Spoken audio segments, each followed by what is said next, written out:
আজ আমি আপনাদের নিয়ে যাব হুগলি জেলার কোন্নগরে অবস্থিত একটি বাগান বাড়িতে। হাওড়া থেকে ধরে নিলাম ব্যান্ডের লোকাল। মাত্র 5 টাকার বিনিময়ে 20 মিনিটের মধ্যে পৌঁছে গেলাম কোন্নগর স্টেশন। স্টেশনের ওভারব্রিজ ক্রস করে চলে এলাম টোটো স্ট্যান্ডে। মাত্র 10 টাকার টোটো ভাড়া দিয়ে পৌঁছে গেলাম অবনীন্দ্রনাথ ঠাকুরের বাগান বাড়ি প্রাঙ্গণে। মাত্র 10 টাকা দিয়ে কেটে নিলাম একটি এন্ট্রি টিকিট। তারপর প্রবেশ করলাম সেই স্মৃতি বিচরিত অবনীন্দ্রনাথ ঠাকুরের বাগান বাড়িতে।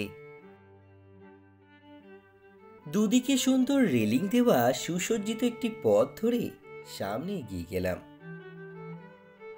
সেই সুসজ্জিত পথের ঠিক বাঁ হাতেই পড়বে অবনীন্দ্রনাথ ঠাকুরের একটি মূর্তি।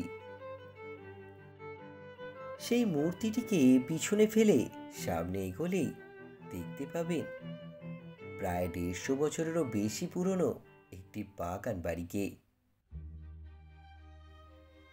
এই বাগান বাড়িটি 1870-এর দশকে রবীন্দ্রনাথ ঠাকুরের চাচাতো ভাই গুণেন্দ্রনাথ ঠাকুর নির্মাণ করেছিলেন।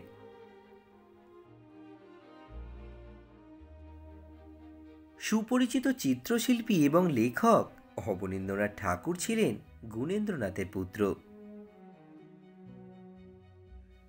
অবনীন্দ্রনাথ তার স্মৃতিকথা, আপন কথা এবং ঘরোয়াতে কোন্নগর বাগান বাড়ির বর্ণনা দিয়েছেন। বাগান বাড়িটি তৈরি করতে এবং আসবাবপত্র ও শিল্পকর্ম দিয়ে সাজাতে প্রচুর অর্থ ব্যয় করেছিলেন। এই সমস্ত আসবাবপত্র এবং শিল্পকর্ম বিভিন্ন দেশ থেকে আনা হয়েছিল। ঘরের দেওয়ালে তাকালেই দেখতে পাবেন তার আঁকা পোর্ট্রেট এবং হস্তশিল্পগুলি।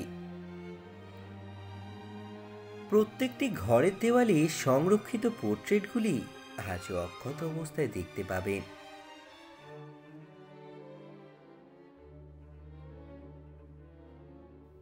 এমনকি একটি ঘরের শেলফের মধ্যে রয়েছে অবনীন্দ্রনাথ ঠাকুরের তৈরি হস্তশিল্পগুলি, যার মধ্যে অন্যতম তীর ধনুক নিয়ে একটি মানুষ, জেব্রা এবং ময়ূর।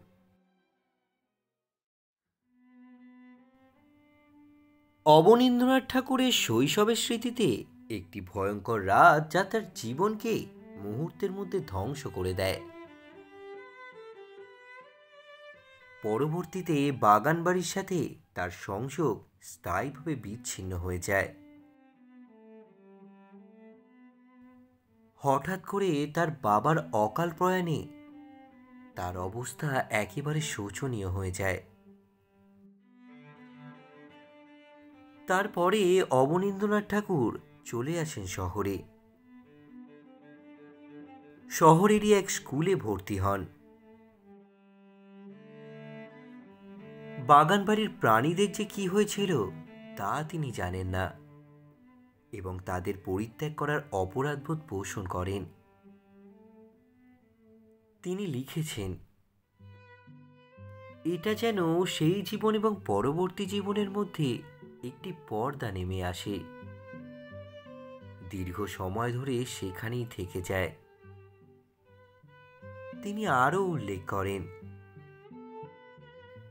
তার মা সেই পুরনো জীবনের কোনো উল্লেখ পেলেই আতঙ্কিত হয়ে পড়তেন।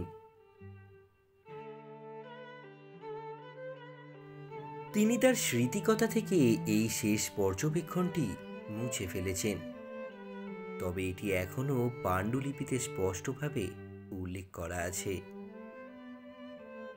গ্রামীণ বাড়ির সঙ্গে এই ঘনিষ্ঠতা, তার পশু পাখি, অক্ষত পরিবার, অলৌকিক বাঙালিত্ব এবং আর্থিক নিরাপত্তার সাথে কিছু উপায়ে কিপলিংয়ের শৈশবের মতো। কালের বিবর্তন এবং রক্ষণাবেক্ষণের অভাবে প্রায় ধ্বংস হতে চলেছিল এই বাগান বাড়িটি। পরবর্তীকালে এই বাগান বাড়ি পুনর্নির্মাণ করা হয়। এই বাড়ির প্রাকৃতিক পরিবেশ যে আপনাকে মুগ্ধ করবে তাতে কোনো সন্দেহ নেই। নদীর ধারে কিছুক্ষণ সময় কাটালে আপনার মন একদম ঠিক হয়ে যাবে।